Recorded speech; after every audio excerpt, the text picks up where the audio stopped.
Yo, what's up, guys? Today this is gonna be another game that isn't a live stream VOD. It is going to just be um, a solo queue game, uh, playing on my 400 plus LP challenger account right now. Playing some Nunu jungle. I just woke up again, so apologies for any type of disturbance in my voice. So yeah, um, I'm going to be playing Nunu against Karthus. Karthus is the best jungler in the game right now. Basically, he just AFK farms and then 1v9's the result. So we are going to try to impact the game in the early game and attempt to build perhaps like a locket or something to prevent the Karthus from killing my entire team with ultimate. So yeah, so we're gonna try to do this game. We have Dokla top lane, who's a really good top laner, LCS player, against a Rengar one trick. I'm assuming, because he's playing top lane Rengar, and only one tricks play top lane Rengar. So we're gonna go ahead and start bot side and clear the top and go for early gank.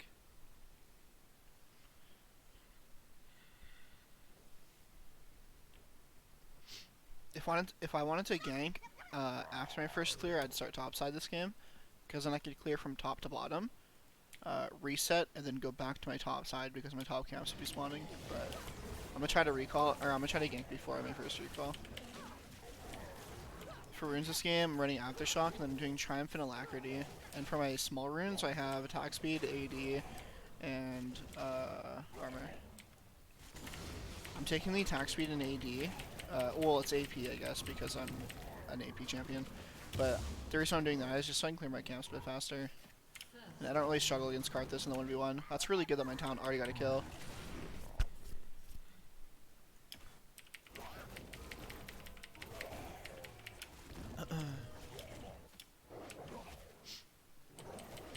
So there's a bunch of different clear paths that Karthus can do.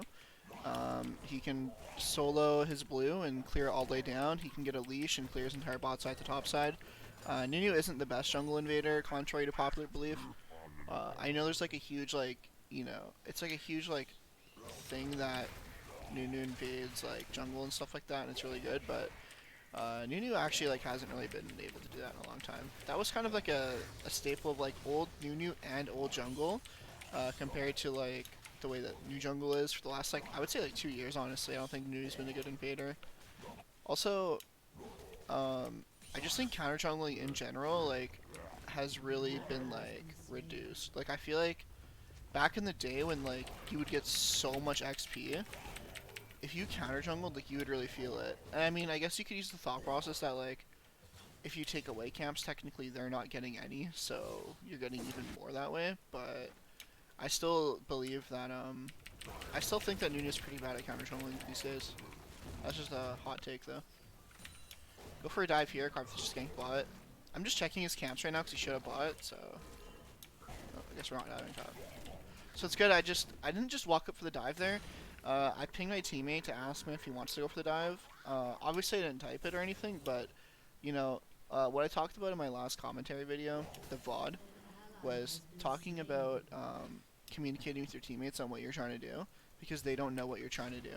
So I let my top laner know what the heck was going on, and then he told me fuck no. So it was really good.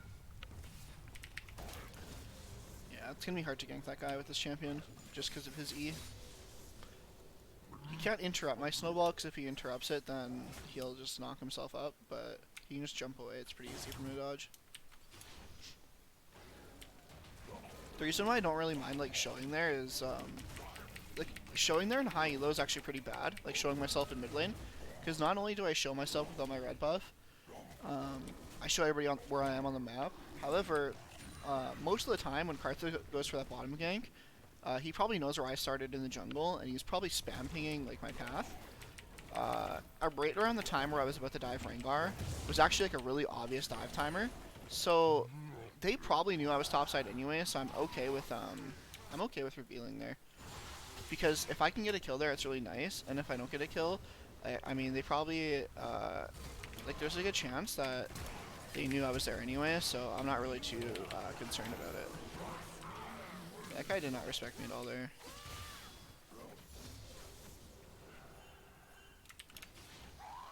Wait, we win this. I mean, Talon's coming. I'll take it.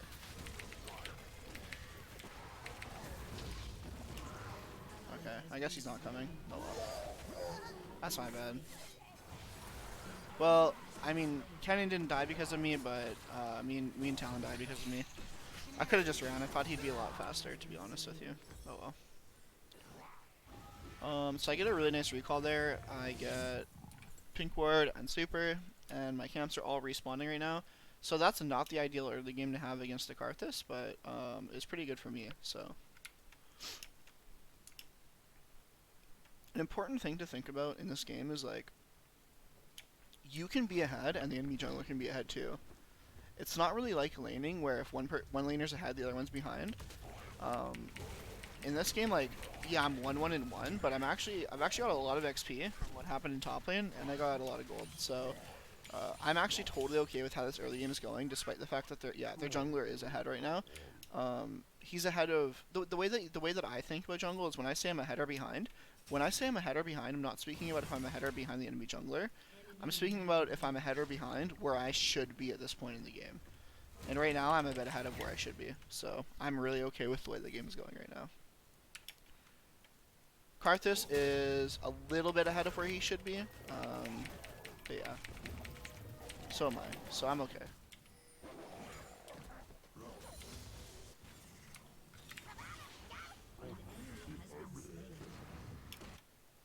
It's unfortunate that they keep dying 2v2 in the bot lane, but what are you gonna do? I'm coming, bro. I got him.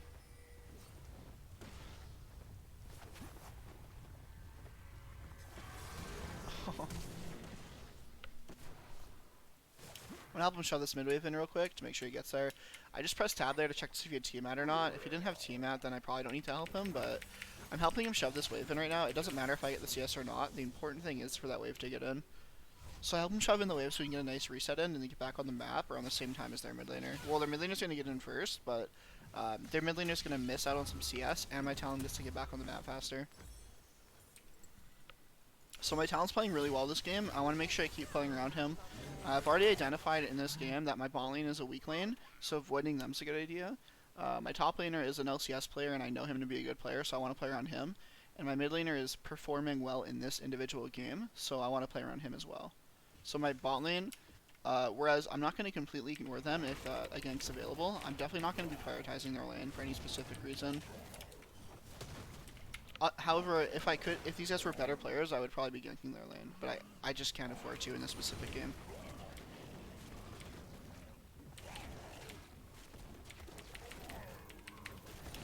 Okay. So I'm actually, it's kind of tricky for me to be able to gank mid because he can just steal the Talon ultimate and then, yeah. Oh, okay, my top laner solo killed Rengar with Karthus ulti. That's pretty sad, to be honest with you. I'm allowed to go for Dragon. Oh, never mind. I was going to say I'm allowed to go to Dragon here because I have bot pressure, but not when that happens. Damn, that really sucks that I didn't pull that guy in, too. And running there was pretty troll. Running there means I'm depending on Karthus to miss Qs, whereas I could have stood on top of him and maybe Q'd him for a bit more HP. So I kind of misplayed mechanically there. Oh, good spell shield. He does anyway. That's a nice spell shield, though. Let's just go for tier 2 boots.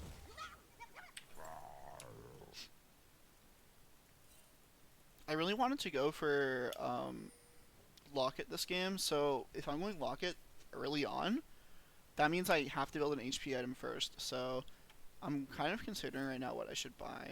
Basically between Spirit Visage and Warmogs.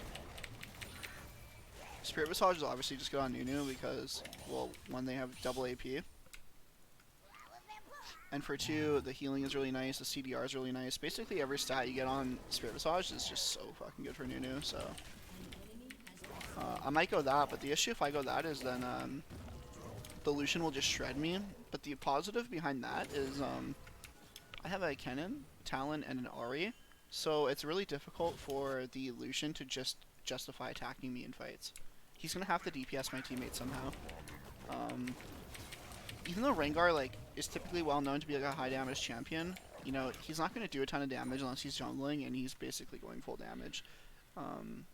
So I'm okay. Like, he's not really a big damage threat. Silas doesn't do the most damage in the world, and we have a lot of damage, so I don't think they can really afford to just focus me down.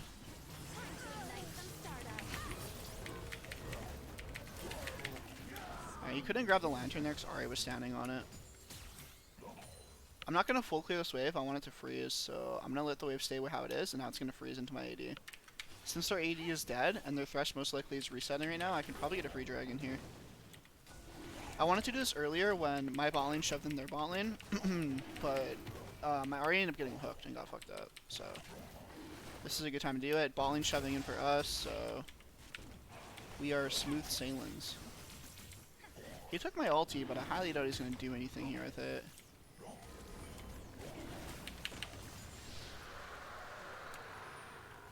So at this point in the lane, now they have to walk up to clear, sweep this. Their duo is probably just going to walk up, and I might be able to get a free gank here. Unfortunately, Sivir hard wave cleared the lane, so now they actually might not have to, but we'll see what goes on here. We're just going to go for the Thresh here.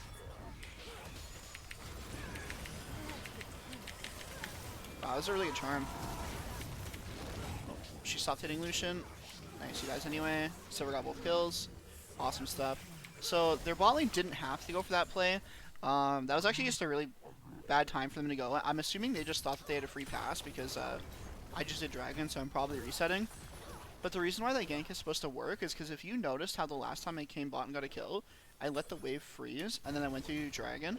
The wave was stuck in this spot. If Sivir doesn't press W to clear the wave or Q, then they have to walk all the way up to clear the wave, and that's a good gank angle for me. I also swept the bush in the river, meaning that there was clearly no vision in there, and it was basically just a free gank. So even though my teammates messed up, the in terms of clearing the wave insta, the play was so set up that it didn't actually matter how bad they played it. It was a guaranteed play if the enemies fell into the trap, so it was really good.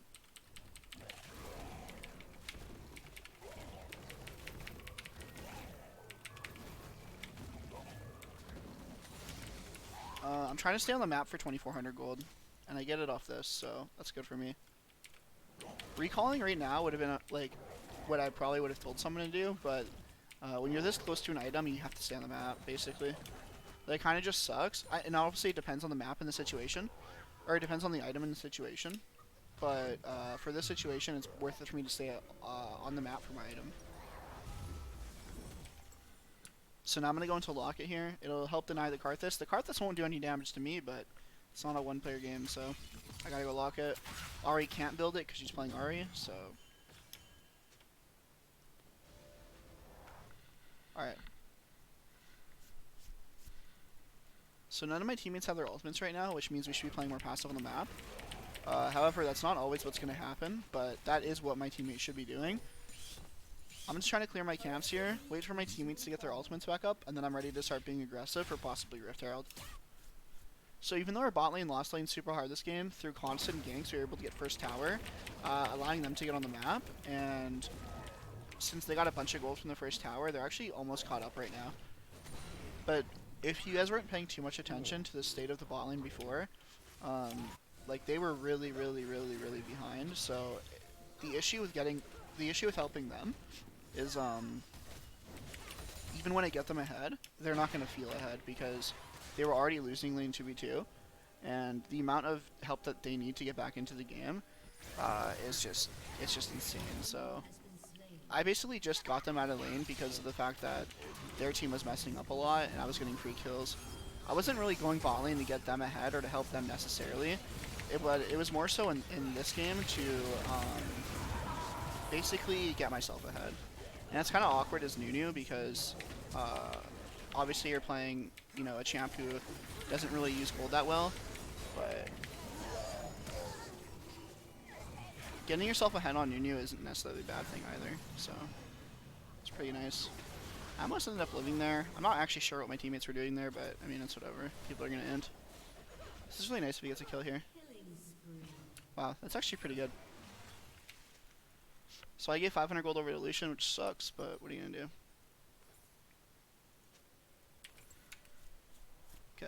I'm still pretty strong. So the reason why I W'd in mid earlier there was so that we could shove the lane and then attempt to get Rift Herald, but I didn't communicate that with my teammates and they ran into their jungle and fought. So it sucks for me, but I mean, I didn't tell my teammates what I wanted to do. So what do I expect?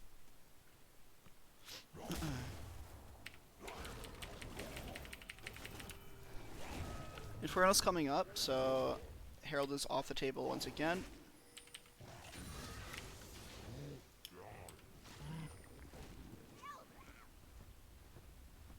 I just hit my power spike, or my level 10 spike, so I don't really need to go for more camps right now since I just leveled up. So instead of going for camps, I'm just going to go ahead and do crab here. Looks like we have a jump on Karthus here, maybe. Nope.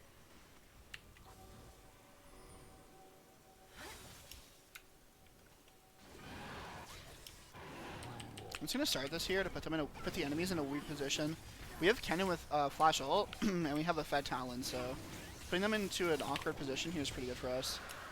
My teammates actually did that so fast. We actually almost potentially lost it because of how fast we were doing it. Since I chomped right when it started, I didn't have my chomp for the smite part of the fight, so. Okay, Talon's bot, but no one's paying attention. Rip. My teammates keep posturing for a playing mid lane right now, but Talon's bot, so I'm kind of nervous to go for this play. Alright, cool. Looks like the situation is diffusing itself. Nope. So, like, I want to farm right now, but I'm not allowed to because of the way my teammates are playing. And I have to just drop the ego and just go help them, because that's how you play a team game. Wait, we just saw Silas bots, it means there's 2 bot. Yikes. Oh, I'm actually dead here, I think.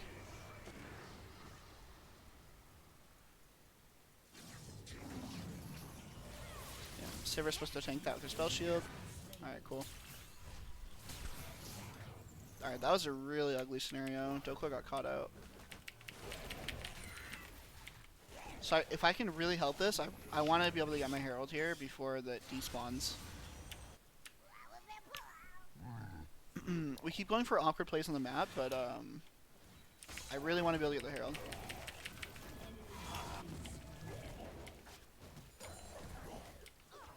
Alright, they're going to go for Herald here. We can stop it. We still have Kennen flash ult. And Kennen has his 2 item spikes, so if they try to go for Herald here, I think they lose the entire game.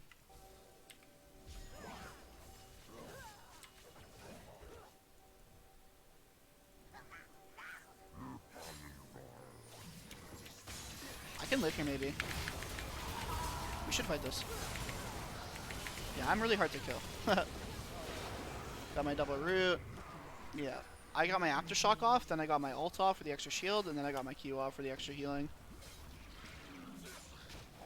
I was really confident with my face check there. There's pretty much no way that was going to go wrong.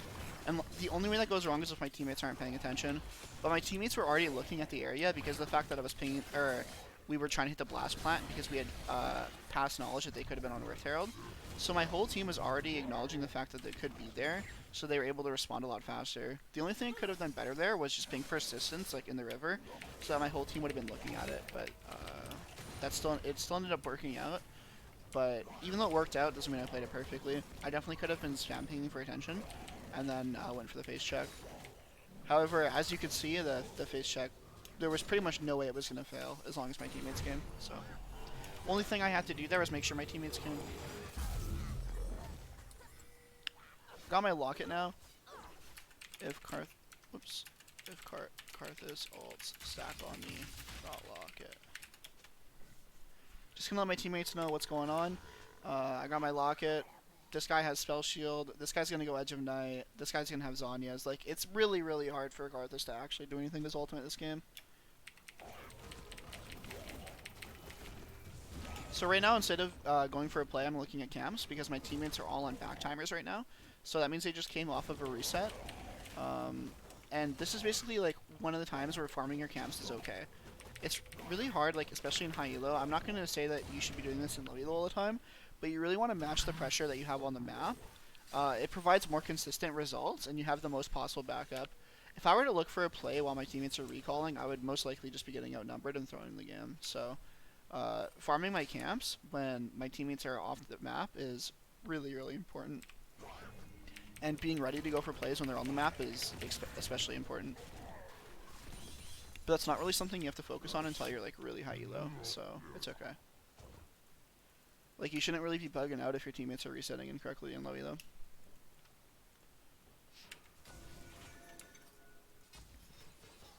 So a strategy I like to do is I like to take 2 pink wards when I'm doing Baron, and I put a pink ward in the pit and I put a pink ward right there. So one, I check to see if there's a ward in the pit, and then I move my pink ward out to the front of the pit, because they clearly can't get a ward in the pit if I have a ward right here, right? So I'll know if they get a ward in the pit. This way, I have a pink ward for the pit, and I can clear the vision outside of it. I don't actually want to reset there typically, but I need pink wards because Sivir probably won't have any to check the Baron. And just like I thought, Sivir doesn't have pink wards. So they can't do Baron fast enough to the point where I can't make it from base there, so I opted to recall and get some pink wards there. They didn't end up doing Baron, but that was definitely a possibility for them. So if you're ever going to recall in that scenario, you have to do it as fast as possible, which is what I did. I didn't even really hesitate, I just went ahead and recalled. Because the longer you wait to make your decision, the worse off your decision's going to be, no matter what it is. Literally, no matter what the decision is, the decision's going to be worse if you hesitate on it in League of Legends, so...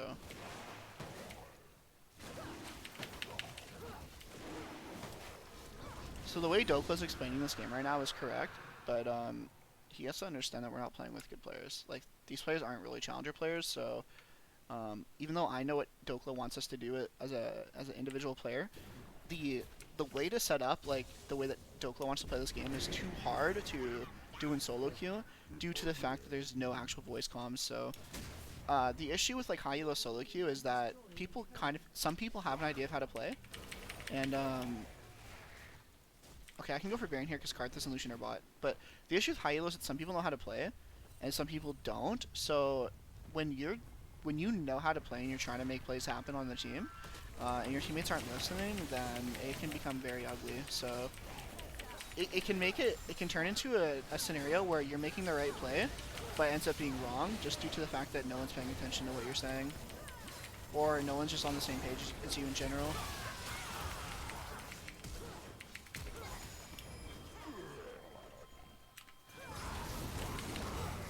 I tried to eat the hook for him.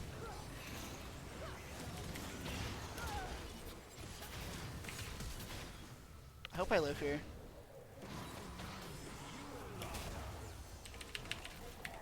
Hog.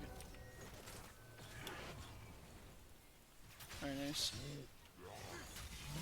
I can still look. Never mind. Alright, fine. Alright, so now it's time for me to get some armor. I have 10% CDR, so some CDR would be nice. I'm just gonna go Frozen Heart. It's like one of the classic items you buy in Nunu.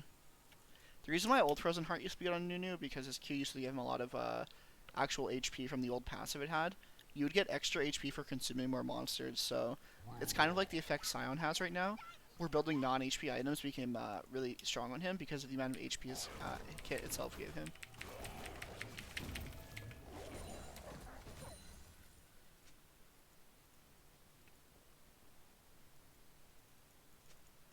It's pretty crazy how these guys all know Odokla's an LCS player, but they're not even listening to what he's saying. I'm honestly just not really in the mood to shot call, so I'm not gonna bother. But it's actually pretty insane how, like, you know, someone who actually has like credentials, aka being an LCS player, is trying to shot call in our game, and people are just disagreeing with them instead of, like, you know, just trying to follow. I know it might sound a little bit weird, but like following any type of a game plan is following no game plan in solo queue. So not only is you know, credited a good player on my team making calls, but like, you know, the calls he's making aren't even bad, so we really should be listening to him. Like, I understand what's going on here, but I'm not, like I said, I'm not in the mood to make calls, so I'm just gonna sit back and enjoy the game, and also because I'm commentating, so I don't really want to focus on too many different things. My gameplay is already being deteriorated a little bit because I'm doing a live commentary compared to how my last commentary was VOD over my replay. So this is a bit more challenging because this is a high challenger game, and yeah, I'm just trying to commentate on what's going on in my thought process.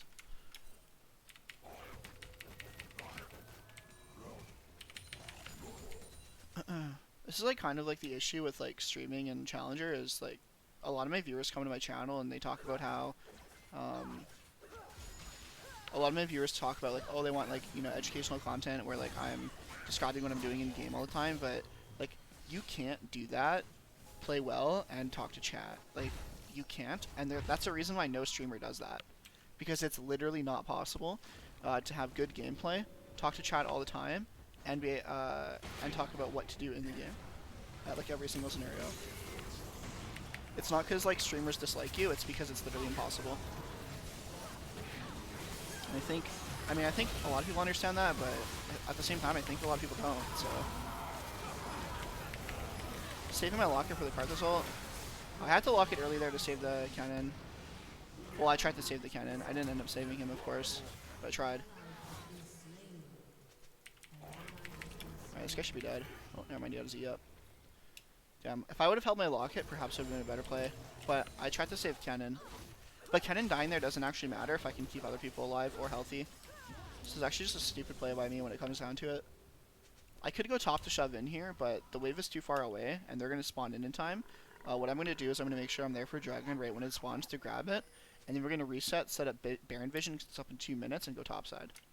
So we don't want to play bot side anymore, because we got bottom inhib and mid inhib. These are the two best inhibitors to get when you are looking for Baron, because they're the furthest away.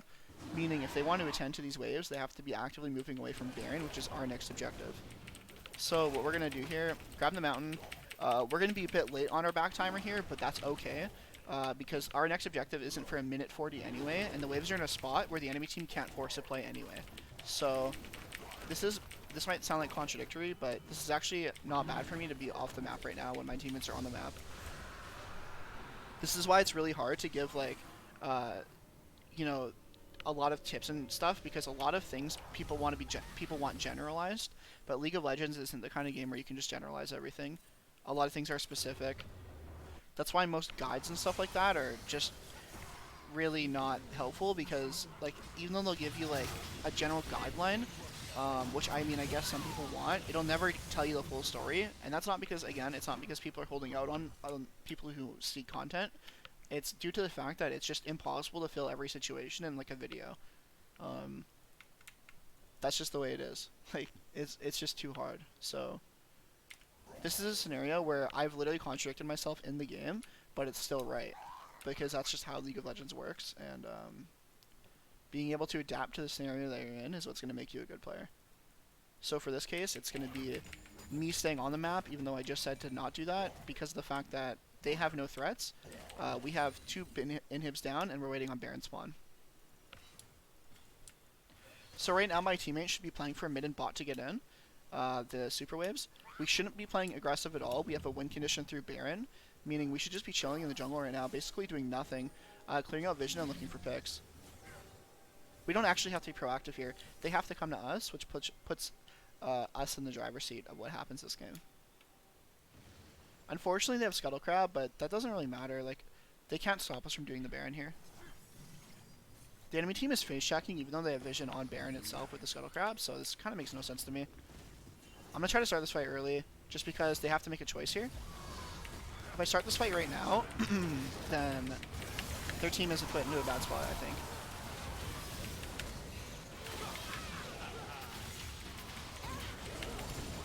Somehow we got wiped that fight. That really sucks. I didn't have to force that fight, but I really thought that it'd be a good force, just because of the positioning I had on the fight. I'm gonna try to stop it back here.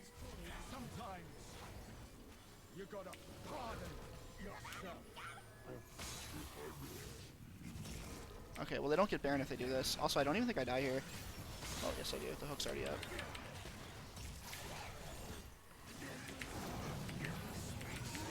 Wait, what the heck? Why did I card this ulti? That was a bad decision by me. So again, I just contradicted myself. I said we don't have to look for a play, and then I looked for a play.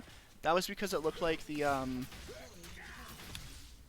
scenario would be good for us. In my head there, we had bot and mid pushing, so worst case scenario, we break their base open with minions, and best case scenario, we ace them and win the game. I guess they also got Baron here, so that's part of the worst case scenario. That was not a good play, but I thought that since I had a flank, and I would be splitting off their team, that we would actually have a good fight there, but I guess we just all died. So that was not a good look by me, but that is unfortunate. I think there's a world where that play works if people play it better. You don't always want to look at a play and be like, oh, it didn't work, that means it was a bad play. It's a pretty bad mentality to have. But to be fair, the thought process behind going for a play there was unnecessary, so if I'm going to take away anything from that play, it wasn't so much that the play was bad. Well, I mean, in a way, the play was bad by default, but it was more so the idea of looking for a play was bad. I mean, you always want to be looking for stuff if the enemy messes up, but that was a scenario where we didn't have to do anything, and I still made the choice to do something. So if I'm going to do that, it has to be a good play, and that was not a case where it was a good play. So it's just bad judgment by me on the scenario. Even though I was just verbally saying what I should be doing, I still ended up making the mistake, so...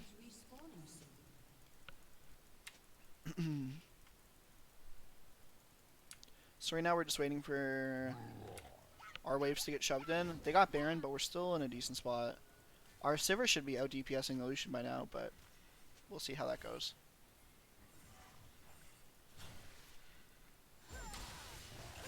Okay, they're going on bot. So that means we should hard push mid. If they're going to go bot right now, we need to go mid hard, hard, hard. Top should be pushing in hard as well. Okay. They're backing off now. Oh, Sivir just died. I have to die for a sense here. Yeah, I mean, at least Lucian died too, but that Sivir really just trolled it right there, not gonna lie. So this is something that we could tell was going to happen from the start of the game. When I was talking about the fact that my bot lane wasn't gankable, because they were losing 2v2 so hard, you can tell that they're actually being a major factor in why we're losing this game right now, or why we're not winning exactly. So this is something that you really, and I know it might just sound like I'm harping on my teammates, but I'm trying to teach you guys here that identifying who your weak links are in the early game can be really beneficial. Because I ended up helping them this game. I ended up giving my Sivir a lot of resources, but she's still kind of dropping the ball all game. So the best thing I could have done was probably just not go bot at all, even though it escalated the game and put our team arguably in a winning position if I had different players. But I did identify the fact that our bot lane wasn't going to be that useful. I got them ahead, and now Sivir's making bad decisions 30 minutes into the game, and it's really hurting us in terms of how we're actually closing the game out. However, I did also make a bad decision. But yeah, it's just something to think about when you're playing the game. You really, really want to think about the players you're stuck with for the next 30 minutes and how to win with them. Because the game doesn't care if you have shit players. You have to do your best to win with whoever you got, right? So identifying who your strong and weak points are is the most important thing you can be doing. I don't really care if Kenny gets blue. In fact, I would prefer if Kenny gets blue. Even though he's an energy-based champion, energy-based champions typically have lower... Well, late game they have pretty low cooldowns, but they're gated by how much energy they have. So a champion like Zed and a champion like Kennen can actually use blue buff better than most mana-based champions in the game. Because most energy-based champions are gated by how much energy they have. It's actually really funny, I was talking to a Challenger Zed player a while ago, and we were talking about how if Zed had mana, he would actually be OP. Like, if Zed wasn't an energy-based champion, he'd probably be OP. Just due to the fact that, like, he would be able to just spam way more abilities with his cooldown. But since he has the energy, even though the energy is more beneficial like early game, it really, really hurts your mid game fights and stuff like that.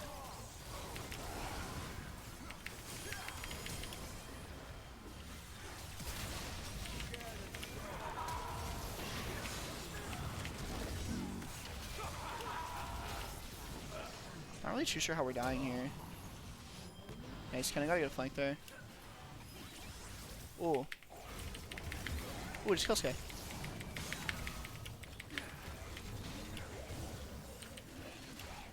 I feel like Sivir could be doing anything here. Yeah, so, again, like, I don't want to sit here and complain all game about how unskilled my Sivir is, but you can definitely tell that he's more than likely autofilled this game. He's effectively doing 0 damage in every fight, so. But again, I play Nunu, and I have like Kennen top and an Ahri support, so I do have to protect him. It's just an unfortunate circumstance here. So the best way for us to win this game is for Kennen to get a flash ulti. Because winning this game in terms of like fighting front to back and depending on ADC difference is gonna net a loss for us here. So We need Kennen to group, and we need to force on them.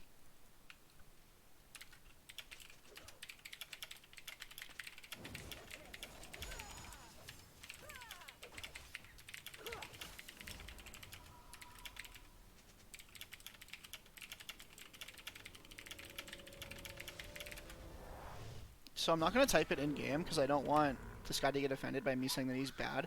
So I'm just going to PM Dokla and say that, dude, like, we need to just group. I understand that splitting the map here is fine. Splitting up in this game is fine, but him splitting is really difficult. Just because the players we have on our team this game. This isn't something you're going to be able to replicate in your solo queue games, but because you're probably not going to have people added in your games, but I'm allowed to do it in this game because of the fact that I'm playing a higher elo match. So Silas and Rengar are bot here, meaning we should... Oh yeah, Karthus is bot as well. This is just a free look. It's weird that they're even contesting this because of the fact that they clearly didn't want to contest it, but then they walked up late. What are you doing, brother? Oh, nice charm. SGG. Nice.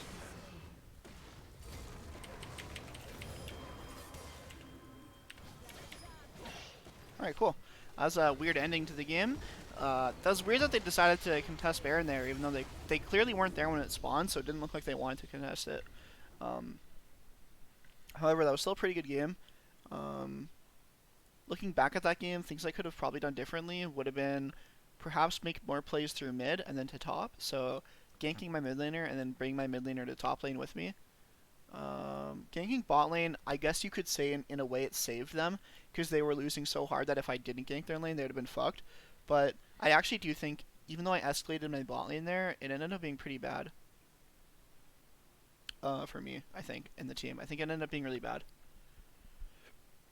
But, yeah, thank you guys so much for watching. This was a non-streamed game. This is just a commentary that I wanted to do. And I think there was a really good reception on my last commentary that I did, so this might be a style that I might be going to, more so than just ripping stream VODs off. Obviously, if I have a really good game, I'm going to want to post that to YouTube, but, you know, I think you guys really like the commentary style. I'm going to keep trying to do that for you guys. Again, thank you so much for the feedback on the recent videos, especially the last one. That's really awesome, and I appreciate it so much. So, thank you guys for watching. Everybody on YouTube, I really appreciate it, and stay tuned for tomorrow's upload. Peace out, guys.